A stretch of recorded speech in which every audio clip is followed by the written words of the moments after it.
Welcome back to the Neuroscience Meets Social and Emotional Learning podcast, episode number 94.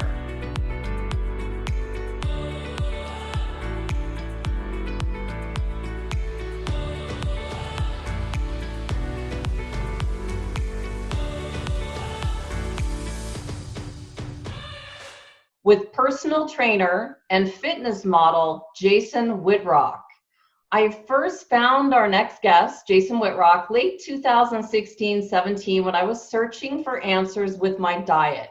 And I was at a crossroad with my health and I knew I needed to do some things differently. I just didn't know exactly what to do.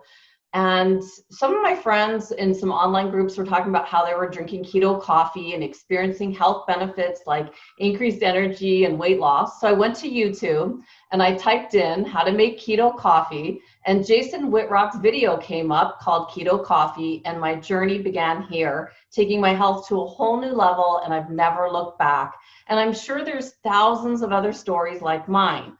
Welcome, Jason. Thank you so much for taking your time to be here on the podcast today and sharing some of your stories of what you've been doing to help people over the years. My pleasure. Thanks for having me. I'm excited to share as much as I can with you and all the listeners. So it's great that your journey, a lot of journeys seem to have started off with keto coffee. Really? And it's ironic in my mind because really it's a huge leap of faith to put butter in your coffee. I know. And people are either going to run and think it's crazy, or they're going to say, I got nothing to lose, I'm going to give this a shot. And that's a lot happens in that moment, if you want to know the truth. Absolutely. Like, I've just got to tell you before I get to the questions that's what it was for me, why I think the results stuck. Because here I was looking for something different. And I know you've heard the quote, like, to get different results, you've got to do something different. And I thought, I looked at you, I watched your videos, and for some reason, something about you made me trust you. I was like, here's this guy saying, I just want to help you. And I thought, he means it. He's not sitting here trying to sell anything. He just wants to help people. And so I listened. And then I thought, what's he doing? And then he's showing the products. And I go and I buy exactly the same products. I go to Costco, I get your Kerrygold butter or whatever you're doing. And I made sure I listened to everything. You said whip it up because it's no good if you stir it. Don't stir it. Don't stir it with the spoon. Don't stir it with the spoon.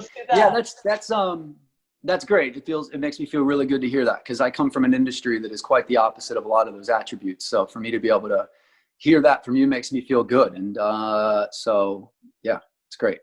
Awesome. Well, I wanted to tell you that. That's why I think it stuck for me. And I'm sure that comes across in your videos. If it came across to me, that's why you're making an impact and why people are listening. So let's get right into these questions, Jason. The reason I reached out to you, I recorded an episode on the top 5 health staples that have been proven to prevent Alzheimer's disease. And I'm looking to dive deeper into these. And one of them was obviously about intermittent fasting. Another was nutrition. But can you just share how your journey began? Where did this all start for you to take your health seriously like this? Well, I mean, I've been in the fitness industry for about 10, 12 years, something around there. And, you know, I've been on the cover of Iron Man magazine. I had all these big sponsors. I was the quote bro bodybuilder, I guess is the only way to put it. So deep into the fitness industry, got to the very, very top, and you see a lot of crazy things that most people don't really get to see in the fitness industry and how things really actually work. So I kind of just subscribed to what I was told that you had to do in order to reach all these goals. And a lot of that included, you know, carbohydrates were fine. It was all about counting calories, which I was very familiar with because I was a former wrestler. So I didn't question any of that at all. And then one day at this time I was a personal trainer. This was kind of before, you know, YouTube and all that stuff. I was a personal trainer, and I had a new client that came in. And the first question I asked is like, what's your typical day like? But this client wasn't a normal client. He was the chief medical officer for one of the biggest hospitals in the entire country. Okay. That was headquartered in Atlanta. So when I asked him, you know, to walk me through a normal day of your diet, I expected it to be just the epitome of health, because he was like famous and health, you know. Wow. And the very first thing out of his mouth was, I start my morning every morning and I have 2 tablespoons of olive oil, and my mouth hit the floor. I was like, what?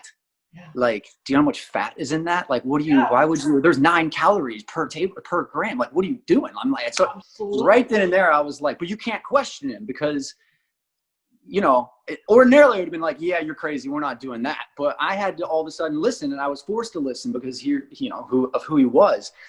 And then, so he opened up my mind to a lot of the myths behind like fat being, you know, killing you and giving you clogged arteries and stuff. And then turns out, fast forward, he sat on the board of one of the biggest mental health facilities in Atlanta. So these are kids that have autism, severe bipolar depression, a lot of mental disorders, and they all come and they stay at this campus. And they were doing a study on metabolic syndrome. You're familiar with that. And the problem with all these kids was they all took a medication that made them gain like 30 pounds in a month, like dramatic. Their blood work went to hell, and they would end up dying, you know, 45, 50 years old because of this medication. So the study was what effects diet and exercise has on combating a lot of those negative side effects. I was brought in as just the personal trainer. Okay. I didn't touch any of the diet. And the first thing I learned is they were putting the kids on a ketogenic diet. And I was a bro bodybuilder. Again, here comes another shock. And I'm like, you know, and then so I found out everything about keto, that how they were using it to keep insulin and blood sugar under control with these kids, and how they had used it 50 years ago for the same thing.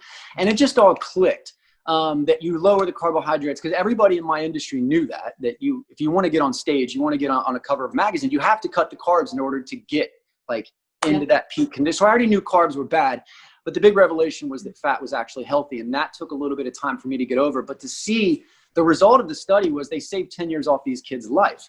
My experience training them on a whole separate level was absolutely, I learned the power of exercise on your mental, like just your mental health. And so I got to see that. I don't get to share that a lot because a lot of it's centered on diet. But I just realized if this diet, keto, was going to kill people, there's no way in hell they were going to put these kids on it. So I became a believer. I tried it out on myself first. And it was weird because it worked so well. Because like I said, in the fitness industry, when you get ready for competitions, about 5 weeks out, you start cutting the carbs to get shredded.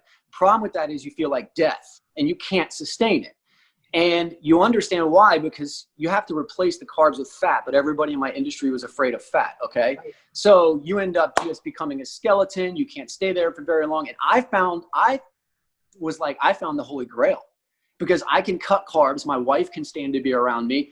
Nobody, you know, and I feel good. I have energy. This is amazing. So I kept it a secret for a while, because I was very much in this like competitive bodybuilding industry. I didn't talk about it much. And then I put a YouTube video out, and then the rest is history. I just kind of said, I'm just going to share this. I knew I was going to get backlash big time. Yeah. And I did. But it was worth it. And then, you know, and then all of a sudden keto took off, and I could have never really expected it to happen. I just got lucky and found it before it blew up. And it's amazing how much has changed, but it saved millions of lives. So that's the long version story of how I found it, just by chance. And wow. Yeah. And by chance, look at all the people that you're impacting, like me, that's just standing there. I remember standing by the stove, and I cook my kids a certain thing, and I was like, what am I supposed to eat? I don't know anymore. And then it's like, then you got to find people that are doing things right. Like you found the guy that impacted you. You're like, he's doing things right. He knows things. And it was the trust in you that I'm going to do this, that, you know, let's listen to what he's doing. And I watched a day in your life. You did some of those things where this is what I eat for breakfast. The full day of eating.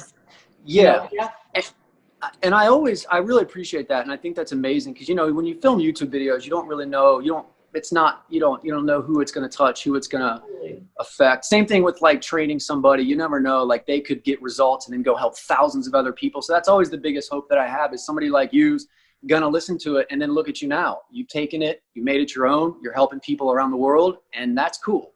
That's amazing. I didn't really think about that as much when I first started. But now I see more people like you who are like, yo, I just watched one of your videos and now I'm killing it and I'm helping thousands of people. And I think that's amazing. There's so much more, Jason, because your videos, you say that you didn't really talk much about the motivational side. That's my background. I worked for a motivational speaker back in the day, and it comes out in all your videos. That's the great. motivational side, it does come out. And then there's the part where your kids were young and you're like, oh, I'm trying to film a Facebook Live, but I think your kid's name is Paxton. He was Paxton, yeah. making it difficult for you. And I'm like, oh, I know. I was trying to learn how to code a website and my kids are running around on the floor. And I'm like, this is brutal. And so there's all those different aspects that come out that you just don't realize. But and that in those situations, it's just, your message has to be strong. You have to really believe in what you're doing, because those were some of the most difficult times. Picking up a camera and filming your life when you got a 9-month-old who has colic was not easy. And I did a lot of disappearing acts on YouTube. And I also went through this period of like, do I put my kids in videos? Because, there's a lot of crazy stuff going on. But just the fact that I feel better about myself when I'm helping people out, it's the only way to do it. So no, I love it. I love it. This is awesome. So, we were talking a little bit about the paradigm shift of shifting from, having butter in your coffee, and I'm coming from, the late 90s. I did the Atkins. I saw what, cutting carbs did. Like, it made me lean. But, I don't know. It's just that whole thing of putting butter in your coffee. So what are you hearing now from people that switch? Is the paradigm shift still there, or are people thinking, now Dave Asprey's out there, he's got his bulletproof, but is it easier now to talk about? No, I think it's the trajectory. It's been very interesting. But when I first started keto, it was very simple. You just explain to people, okay, so keto has been kind of bastardized. It's been tossed around, kicked around. Even the mainstream media has thrown it around and dropped it on its head and all this stuff. And so there's a lot of what I call keto confusion now, which is hard to deal with. Keto to me, it just all boils down to just like the realization that, holy cow, for the past, I'm 39 years old, I've been lied to. I thought carbohydrates were essential. You had to have them for all these reasons. Look at the bottom of the food pyramid, eat most of your calories from carbs. And keto is really and then on the flip side of it, fat kills you, it clogs your arteries, don't eat it, blah, blah, blah. So keto to me is really just the acceptance and the understanding that carbs are killing you and making you fat, believe it or not. And fat is actually healthy for you, and you should eat more of it if you want to live a healthy, prosperous life. That's it for me. That was the paradigm shift. I kind of felt like I was being lied to, and now all of a sudden I found the truth. I think keto blew up because people had tried this calories in, calories out. If you want to lose weight, you got to jump on the treadmill for hours and starve yourself.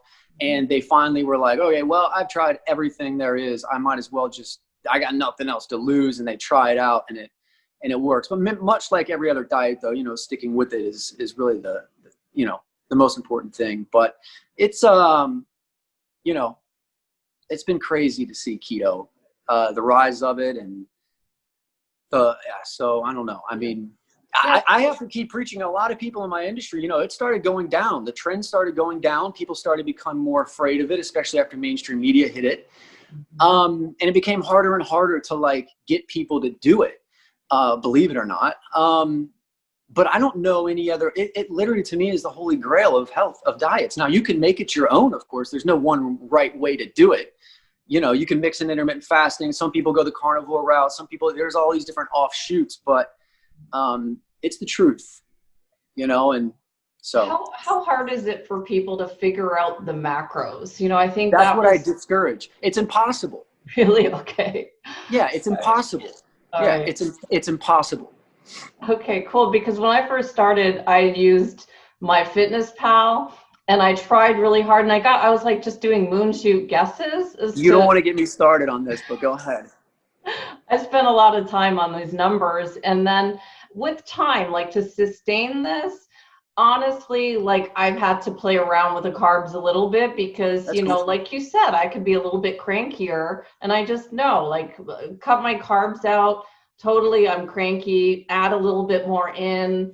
It's just like a lever. It's a lever, and we're all different. I train clients that weigh 400 pounds. They don't get the option to have carbohydrates. Just me looking at you right now, I can tell that you're probably more insulin sensitive and not as insulin resistant. You can tolerate more carbohydrates, just like me. I could very easily eat 100 grams of carbs and not get fat ever because of my genetics, okay? But so it's all different based off who you are. And then depending on that is pretty much where the threshold of carbohydrates comes in. But you know, I think one of the biggest tragedies, and I think the thing I got called out the most for, even more than keto, was just me telling people that calories in, calories out is bullshit. And that counting and tracking macros is the biggest killer of people following a diet. They think in the beginning that they're going to be super strict and they're going to track all their food, and they get some trainer to tell them it's impossible to sustain on any diet. And the beautiful thing about the ketogenic diet is it allows you to not have to worry about that stuff, because you're regulating your hormones, which allows your body to, you can listen to your body, your hunger cues. You want to get in touch with that. Every day is completely different. But you know, if you go online right now, like if you were to ask me, hey, how many calories do I need? How many grams of protein, carbs, and fats do I need? And I told you an answer, and then you went on YouTube and somebody told you a completely different answer. You're going to get, no matter who you talk to, the number is always going to be different. The reality is nobody knows but you and your body. And as long as you feed it the right types of foods, your body will figure it out. Like, for example, the number one thing people say, as soon as they get into ketosis, right after they start the ketogenic diet, my appetite went down. I'm not hungry anymore, right? That's because you're regulating your hormones and your body is naturally lowering your calories for you. It doesn't need you or me or anybody else to do it for them. There is no magic formula out there. Okay. Like, the idea is eat the right foods, experiment with different foods and how they affect you, and listen to your body. It's like being a lion in the wild versus a lion in a cage. Yeah.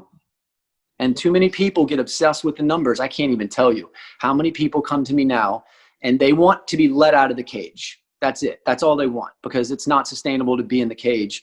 And some people come to me with full damn spreadsheets of information. And it's like, well, no wonder you're having a hard time sticking to this. No wonder you're feeling like, so anyways, that's that. So I would say focus on the quality of food, not the quantity, and don't track macros, because it's a waste of time. And the hunger cues, right? So the hunger cues tell you you're either hungry or you're not. It's like every animal in the wild. It's like a lion in the wild. A lion in the wild does not care what time of the day it is. It gets that prime. It's a perfectly well-regulated system. And then it gets the urge, I'm hungry, and it goes and makes it kill. And it doesn't care what time of the day it is, how many calories it's had before, all this other stuff. It just makes it kill. And interestingly enough, it eats the fattiest part of the animal first, because that's where all the nutrition is. Then it gets another primal signal, I'm done. It walks away and leaves the lean stuff for the scavengers and the vultures. And then it just carries on like that. And I believe that's how we were designed. Unfortunately, we've been poisoning ourselves with foods. Like, you could never say that on a carbohydrate-based diet. Like, eat when you're hungry, stop when you're full does not work on a carbohydrate-based diet, because you're always hungry and you never feel full. Like, absolutely starving. Yeah. And so that's why people miss on the ketogenic diet. It's like, you're free. So why are you going to restrain yourself and put all these numbers and parameters on yourself? And like, you're missing the best part of it. That's how I feel about it. Yep. No, I hear you on that. So when I was first reaching out to you about that whole Alzheimer's science of prevention documentary I saw, and the whole intermittent fasting, back when I first started watching you, you weren't intermittent fasting, were you? And I just I still don't. Okay. But naturally it has happened, and I believe that is why the ketogenic diet and intermittent fasting are best friends for life. Right. Because it's just a seamless. It's almost as if I naturally fast, and I'm not in a situation where like I have to do it, like Alzheimer's and reversing diabetes. There's medical applications where it obviously makes sense to do it. For me, it just doesn't, but I naturally do it. It's just kind of a seamless transition into it. I do more of like a fat fast in the morning with the Keto Coffee, and eat my first meal around 12, 1 o'clock, usually is when I get hungry. Are you still eating the same way as you were back then? You still do your Keto Coffee and then your first meal around 12, 1? Wow. Yeah. And usually between that, I'll have a workout. It's very much meat and vegetables. I've been embracing a lot more fish and salmon, olive oils, butter, ghee.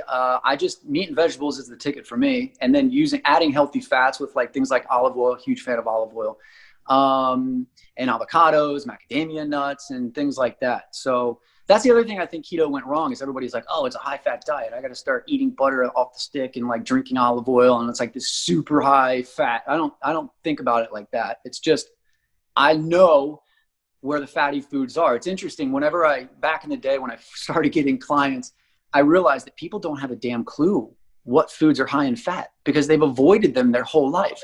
So I used to give people this quiz on the phone. It's like, all right, name as many high carbohydrate foods as you can in 30 seconds. They're like, boom, boom, boom, rice, bread, cereal. Then they're just like, it's easy.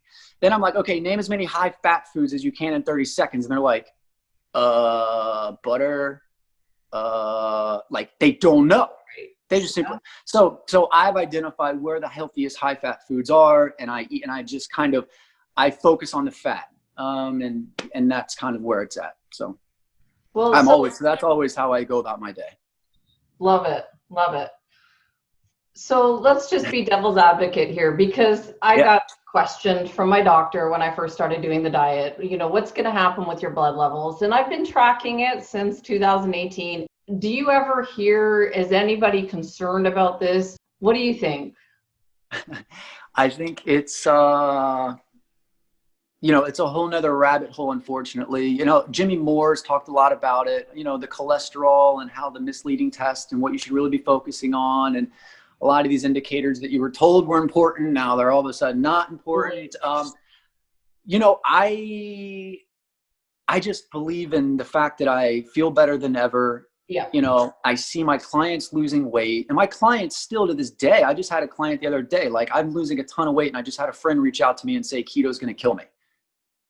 It's going to make my blood pressure go up and my triglycerides, all this other stuff. And I don't understand how you can lose weight, have more energy, and be susceptible to death. I mean, this diet started off, they use this diet in cancers, in a lot of cancer applications. They're not in epilepsy. They're not going to give people a diet that's going to kill them before cancer. So I don't know. I mean, what's the alternative? You're going to go back to eating carbs because some number in a blood panel says it's not looking good. So I don't know. I get very confused about a lot of that. Obviously, I'm not a medical doctor. I just have faith in the diet, and that's enough for me. That's totally where I'm going. If I feel healthy, I have more energy. I'm in the diet. Yeah. And you can always find, if you look at these blood panels, there's so many things, and you're obviously going to be able to find something that's not right and be able to blame it on the diet. It's like, okay, well, yeah, whatever. I mean, but look at all the positives. You want me to go back to eating sugar because this level was slightly off? So yeah, I mean, I try not to, the last time I actually did blood work, I almost got the company I was with, EAS, who was, Abbott Nutrition. They're the ones that make Pediasure, Pedialyte, huge company. I was sponsored by them as their spokesperson because they had a sports nutrition line, and I did a 21-day 4,000 calorie diet challenge. So I ate 4,000 calories on the ketogenic diet for 21 straight days, and I filmed every single bit of it on YouTube. It caused massive controversy. But at the beginning of it, I did my blood work. And at the end of it, I did it again, and they told me I couldn't put it on YouTube. It made me pull the videos down because they thought they were going to get sued. Oh my gosh. Why? Isn't that crazy? So that's what they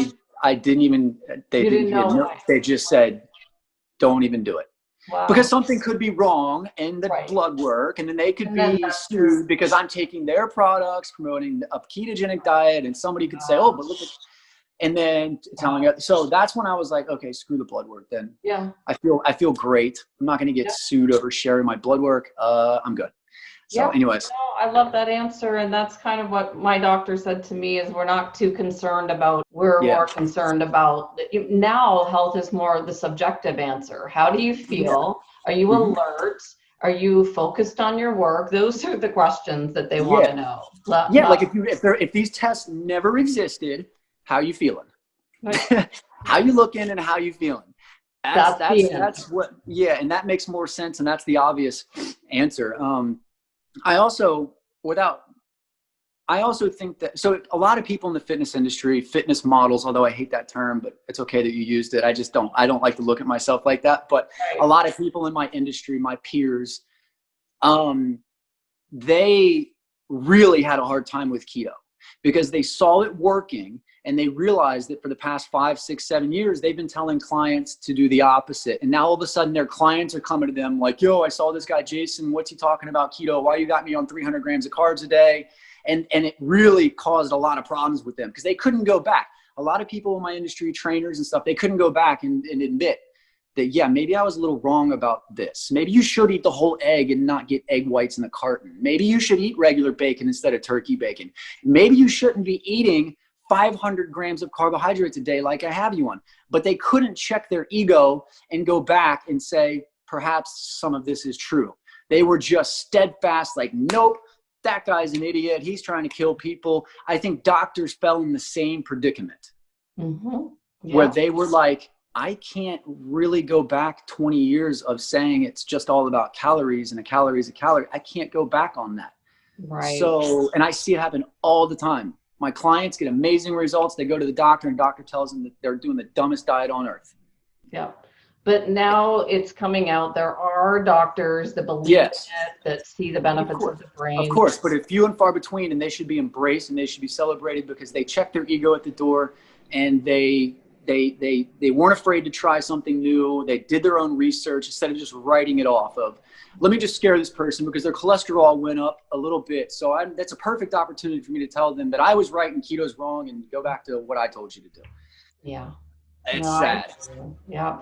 Now, what about your kids? You have 2 kids, is that right? I do. I have a 4-year-old son, Paxton, and a 1.5-year-old daughter named Sawyer. Awesome. Now, how do you plan on helping them to continue to eat healthy as they grow up? And I'm telling you because mine are older and they're going to get to school and the teachers are going to give them candy for their good behavior. And it just destroys me. I'm like, but I gave up. At this point, I gave up. I get asked that question so many times. Are your kids on keto? Are you going to force keto on your kids? The answer is I would never force any diet on my kids, especially my daughter. Right. My job is just to educate them on healthy foods. Right. So like with my son, whenever I give him something like berries or eggs are healthy. They make you strong. And like, I try my best to keep the carbohydrates away, but I've realized after having kids, it's almost impossible. Totally. And it's very, very frustrating, very frustrating. And you could do the best job ever. Like, let's say I did put my kids on a low carbohydrate, high protein, high fat diet, epitome of health, 4 years old. I just got him into preschool a few months ago, and they send us a report when they leave school, what they ate for the day. And my mind was just, I didn't know what to do. I didn't even know what, I was completely out of control. Yeah. You're eating pretzels, you're eating cheap carbohydrates because the school can't afford to feed you healthy food. And I get that. Goldfish things with the diet. Goldfish, pasta, like everything is carbs, everything. Right.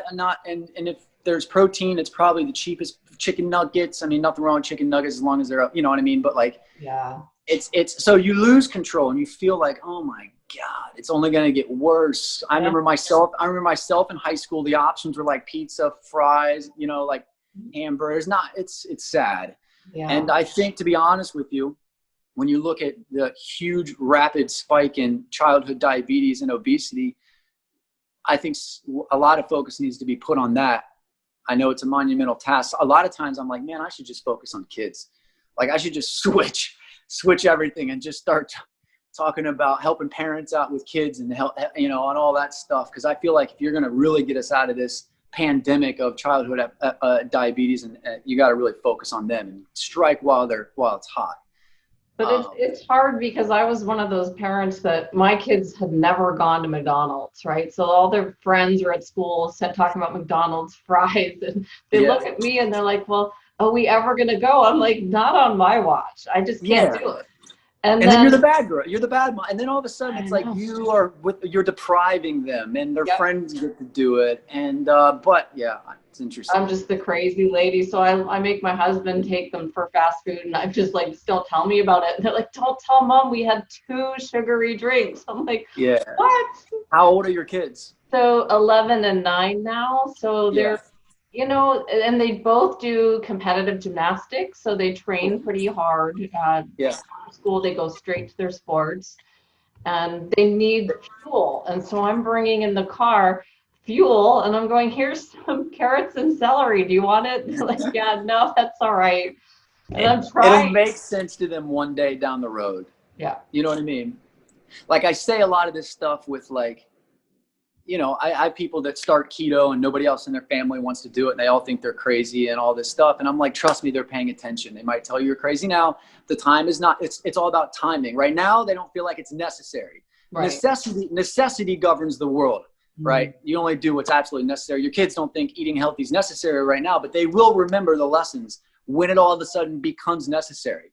So it's interesting. I tell my clients, they're going to think you're crazy now, but just keep leading by example, because they're taking notes. And when it becomes necessary for them, they're going to have those notes. They're going to be like, okay, I know what to do now and it's necessary, so I'm going to do it. So you just got to push through the backlash and know that one day it'll be necessary for them to remember what mom said was healthy and what's not. Love it. Thank you. What about your current vision, Jason, for your personal training and coaching? Where do you plan to take this? Like you're pretty well established on YouTube. What's next for you? Well, yeah, I do a lot of online coaching, a lot of one-on-one type of coaching. It's just where it's I can help millions of people on YouTube, but I'm a personal trainer at heart. Like although I don't get to train people in the gym anymore, which sometimes I get sad about, but I got taken into this crazy fitness industry expos and, huge sponsorships. I got taken out of the gym, right? Where you get the one-on-one connection. And so the online training has been great because I can still have that connection that I really, really love. That's the future, is continue to help as many people as possible. Whether it's, through social media or one-on-one. That's you ever thought about creating a program that people can buy and watch your videos or something like that? Yeah, I have. I've released a lot of programs. PDF type stuff. Okay. Nothing's as powerful as one-on-one, man. I think people need the accountability. I think they need to know that they're not in it alone. I think they need to have questions that are answered immediately when they have them, especially on a diet like keto where there's so much uncertainty. Sorry, but you're not going to read. And I regret, I've taken my PDFs off. I don't sell them anymore. But there's just so much uncertainty with this type of diet that I think people really need to have answers. You're not just going to read a PDF on keto and be like, I got this. Some people may be, but most people know. So that's why I really decided just to focus on the coaching, where I can be there to answer the questions and keep people going. And but anything you can throw out there to help, I guess.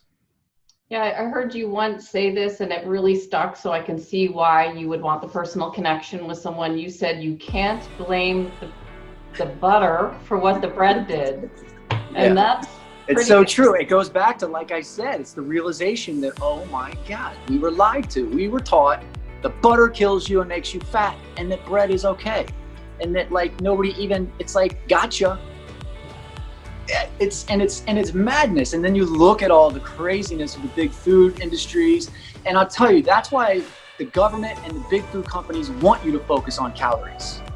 Starbucks, believe it or not, is happy to put how many calories are on their menu when you drive up and order something. There's no way in hell they're going to tell you how many grams of sugar is in those drinks on that menu. No chance. Right. No, but the calories don't look so bad. Let's keep the people focused on calories. Meanwhile, their blood sugar's skyrocketing, insulin, they're becoming diabetic because they're eating all these processed and refined carbohydrates. It's a big awakening. People better start waking up. And that's, I guess, our job to do. It's a tough job, as you know, but it's worth it. It's worth it. It sure is. And Jason, I want to just thank you so much for your time, for the work you're doing.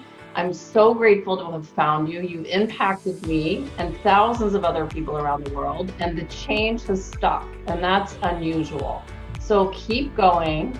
Keep making an incredible impact on the world. I highly encourage everyone to go to your YouTube channel, subscribe, and watch, because the videos back from 2016 are still applicable today. Those fat bombs that you make are amazing. I haven't changed a bit, thank God. Wow, thank goodness. So I put all the links. Is the best place to find you your YouTube channel? Where else? Yeah, any type of social media. Just my last name's Wittrock. That's probably the most important thing. spelling my last name. You can also email me to jasonwittrock@gmail.com. But I really appreciate you a lot. And it's gives me motivation to know that I've kind of helped somebody like you in the very beginning. Like I said before, there's nothing better than changing lives. It's the best way to feel good about yourself, and to see you doing it is amazing. And just thanks to all your listeners, and just keep believing and staying positive. It's a crazy, crazy world out there. The only thing you control right now is apparently what you can put in your mouth, and you know, exercise and things like that. But you're a rock star. I come across a lot of people in my industry, a lot in the past 10 years. And I could tell right away, you're very authentic, you're genuine, you actually care about people. I'm a good people reader, especially now after seeing all the bad. And so all of your listeners, you know, you're in good hands, and, you know, the future is bright. So God bless you, and I appreciate what you're doing. Thanks, Jason. Appreciate you right back. Yeah. All right. Thank you.